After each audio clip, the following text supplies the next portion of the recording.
안녕하세요. 휴의 애니 프렌즈 시간입니다. 네.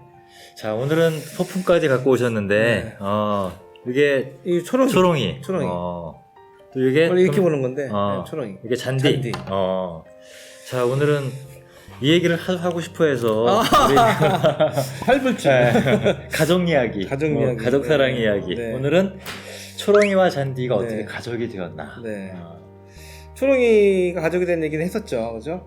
비가 추적추적 내리는 그 한인타운의 한인마켓에서 다시 돈을 주고 사와서 우리 가족이 돼서 초롱이가 나를 바꾸고 우리 그 와이프를 바꿔서 스승까지 되고. 스승이 됐다는데 그 이후에 또 잔디가 태어났어요. 잔디가. 네. 그러면 그 초롱이하고 잔디의 관계는 엄마랑 딸. 딸. 그렇구나. 네. 그래서 잔디는 한 번도 혼자인 적이 없었어요. 그렇네. 네, 네. 그 엄마랑 떨어져 본 적이 없어요. 그렇죠. 그러니까 굉장히 행복한 나이인데 또 얼마나 행복했는지 내가 안 물어봐서 그게 물어볼 수가 없으니까. 네, 행복했을 거라고 이제 믿지. 근데 지난번에 이제 가서 보니까 행복한 것 같아. 우리 와이프랑 그런 얘기 해. 나도 진짜 내가 선택할 수 있으면 부모가 나랑 우리 와이프면 잔디로 태어나고 싶어. 그 정도는 괜찮을 것 같아. 그러니까 그 정도로 해. 야. 그러니까 이제 지난번에는 이제 짧게 얘기를 했는데, 그리고 이제 살아오면서 특별히 기억이 나는 에피소드들이 있을 거 아니에요. 많지. 그러니까 일단은 잔디가 어떻게 나오게 됐느냐. 이제 초롱이가 너무 이뻤던 건데 또 초롱이 애기를 보고 싶은 거야. 얘가 너무 이쁘니까. 근데 초롱이가 첫 번째 그 산책을 나갔던 날 기억을 하면 이렇게 동네 공원, 조그만 공원에 잔디밭에 데려갔는데 너무 좋아하고 막 그렇게 좋아하는 걸 본 적이 없어요. 그리고 그다음부터는 잔디밭만 보면 얘가 그냥 미쳐. 막 뒹굴고 막 몸을 문지르고. 그래서 이름이 잔디예요? 그래서 잔디동에서 초롱이가 혹시 애기를 낳으면 무조건 잔디다라고 미리 정했어. 미리. 초롱이가 이제 임신을 해야 또 이제 그 출산할 거 아니야. 와이프 좀 미안해. 왜 초롱이한테 안 물어봤다는 거야. 그리고 초롱이가 그때는 이제 외로울 것 같아서 사실은 잔디를 본 것도 있는데 초롱이가 혼자였으면 더 좋지 않았을까 생각도 와이프는 하는 것 같아.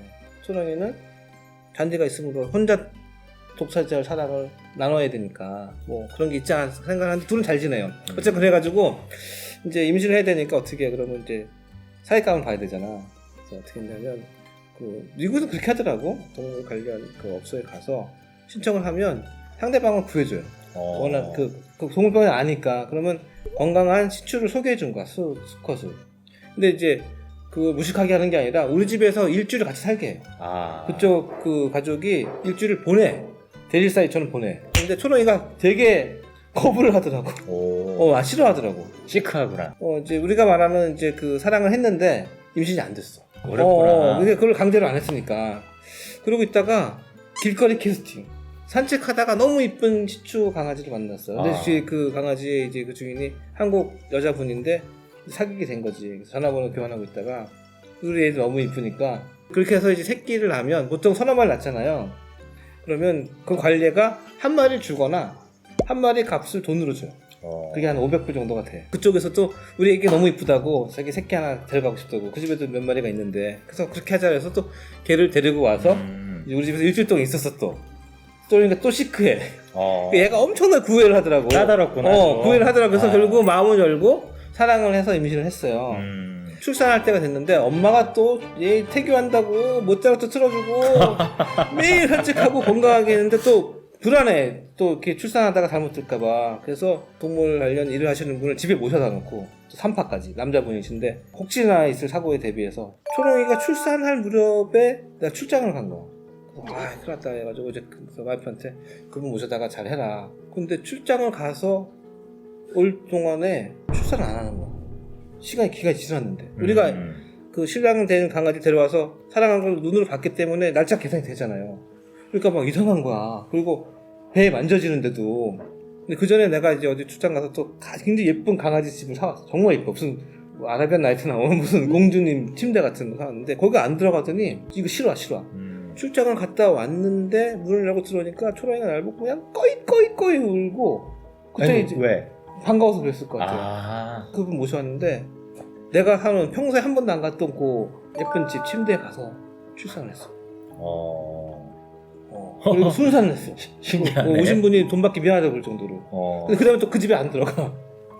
그 새끼가 낳는데 이제 야, 나 이렇게 이쁜 거는 뭐 말도 할 수가 없지. 그냥 꼬물꼬물한 거 4마리. 갓 태어난 강아지들은 정말 예뻐요. 근데 또 시끄러워. 근데 정말 이뻐, 정말 이뻐. 사위를 이제 그 소개시켜준 그 집이 있을 거 아니야. 한 마리 데리고 가고 싶다 연락이 갔는데 못 보내겠어. 돈을 이제 줬어. 500불이나 드리고 4마리를 다 키우고 싶은데 이건 또 감당이 안 되는 거잖아. 하나만 나면 감당이 되는데 넷을 나면 또 어쩔 수 없이 이별해야 되는구나. 낳았으니까 어떡하겠어. 그래서 정말 가까운 사람들, 근데 친동생 정말 가까워서 알아서 잘 보호해줄 사람들한테만 보냈어요. 지금 소식이 잘 되는데 하여튼 그렇게 해서 잔디가 나왔고 여기 살다가 잔디가 7살쯤 되는 해인가 6살쯤 되는 해인가 나랑 같이 이제 내 가족이 태평양 다시 건너 한국에 온 거지. 나만 재밌나? 사실 좀 이런 얘기 들으니까 좀 재미가 없다라기보다도 낯설어. 그 사람은 낯설어. 왜냐면은 이게 너무 오버하는 건가? 그러니까 그 정도까지는 아닌데 거의 태도나 그동안의 과정이 그러니까 사람과 사람 사이에 일어나는 것하고 똑같아. 적어도 내가 그렇게 돼. 그러니까 유별나든 않든간에 사실은 그러니까 가만히 생각해 보면은 생명이니까. 아니 가족이 가족. 보통 옛날 속된 말로 표현하면 젖붙인다 그러잖아요. 대충 순종이냐 아니냐만 따져가지고 거의 강제적으로 하다시피 막 이렇게 하는 경우도 많은데. 아니 하지 그렇게. 근데 그렇게 못 하겠더라고. 그런 걸 알아가지고 그렇게 해야 된다고 막 한 게 아니라 내가 다니는 이제 동물병원에서 그렇게 한다고 권유를 하더라고. 그래서 그렇게 하나 보다라고는 했어요 그냥. 그러니까 그게 좀 일반적인 것 같아 미국에서는. 그럼 우리나라의 경우에는 그게 일반적이에요? 못 들어봤어. Hugh and Friends. 초롱이 잔디고 지금은 이제 나는 대부분의 그 인터넷의 닉네임은 초롱 잔디로 돼 있고 많은 사람들이 나를 이제 잔디님이라고 불리기도 하고 초롱 잔디님이라고 불리기도 해서 나는 그냥 초롱 잔디가 내 분신이고 뭐 그래요. 그래서 저는 이제 이 얘기를 들으면서 이게 이제 왜 우리 방송이 될까?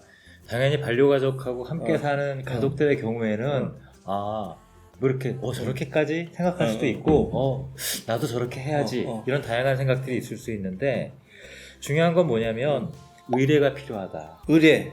그러니까 인간이 보통 이제 하는 의뢰들이 대부분 태어날 때, 그 다음에 이제 중요한 어떤 그 성장의 과정에서 단계별로 있잖아요. 그러니까 장사 지낼 때까지 있는 것처럼 가족이 되었다라고 한다면 동물 가족이라고 하더라도 인간과 똑같을 수는 없겠지만 예를 들면은 이제 초롱이 같은 경우는 그래도 비교적 그 해피한 결혼을 한 거 아니에요. 그러면은 웨딩도 하나의 의뢰인데 뭐 어떤 형식을 따지고 무슨 뭐 절하고 뭐하고 이게 아니라 가장 편안하고 해피한 방식으로 만날 수 있는 자연스러운 관계를 만들어주는 거. 그것도 난 사실은 합리화가 안 될 것 같아. 지금 생각하면 미안해. 안 물어봤어. 제가 보기에는 아까 스스로 그랬잖아요. 내가 좀 오버하는 게 아닌가 하는 얘기를 했는데 그러니까 그 적절함의 정도가 어디까지인지 모르겠지만 적어도 그때는 최선을 생각했는데 그러니까 새끼를 보려면 가장 편안하게 하고 해야 된다고 하지만 어쨌거나 안 물어봤고 인위적으로 하는 건 안 좋다라는 생각을 지금 하고 있어요. 근데 이제 그런 경우도 있잖아요. 그 제가 군 생활할 때 그 부대 근처에는 강아지들이 내놓고 키우잖아. 그러니까 온 동네 강아지들이 근데 자식들이 되게 비슷해. 맞아. 네. 그 중에 그 별로 이쁜 개도 아니었는데 거의 그 녀석 이쁘고 안 이쁘고는 또 사람이 다르지. 근데 그 녀석 새끼인 것 같아. 진짜로 그래. 자연 상태에서 자기네들끼리 그렇게 된 거니까. 근데 그게 오히려 거꾸로 그 녀석이 또 세다 보니까 그렇게 될 수도 있는 거 아니에요. 그렇지, 이건 근데 자신의 집에서 키우는 반려동물의 경우 되도록이면은 좀 가장 자연스럽게 그런 경험들을 맡게 하고 싶다는 생각 때문에 그렇게 하신 거 아니에요? 건데 좀 잘 모르겠어요. 잘한 건지 아닌지. 그리고 더 나가면 이제 반려동물도 안 키우는 게 맞다라는 생각이 들더라고요. 이렇게 그 초롱이 잔디 얘기를 하지만 우리 이제 김성호 교수께서 했던 얘기 중에 하나가 우리 휴 애니 프렌즈를 시청하는 시청자분들의 사연도 받고 다양한 질문도 받지만 우리는 이렇게 살고 있는데 이런 이야기들도 들려주고 싶다 하는 얘기들도 받아서 저희가 소개도 하고 함께 나눌 수 있는 교류하면서 또 새로운 규범, 문화 이런 것들을 만들 수 있는 하나의 창구로서 이 프로그램이 역할을 했으면 좋겠다라고 하는 게 우리 김성호 교수의 또 꿈이기도 하니까 사실 뭐 안물안금인데 우리 집안 얘기해서 죄송합니다. 자, 이렇게 해서 오늘은 정리할 얘기도 없고 하여튼 지금 근데 잔디가 좀 잔디 아픈 얘기도 이것도 책 몇 권 나오는데 그래서 다행히 오늘은 상태가 요즘 좋아서 이렇게 좋은 걸 보고 왔다 그러니까 엄마는 건강합니다. 우리 오늘은 우리 초롱이와 잔디가 행복한 삶을 살 수 네. 있기를 기원하면서 네. 마지막 네. 멘트를 마치겠습니다. 네. 고맙습니다. 네.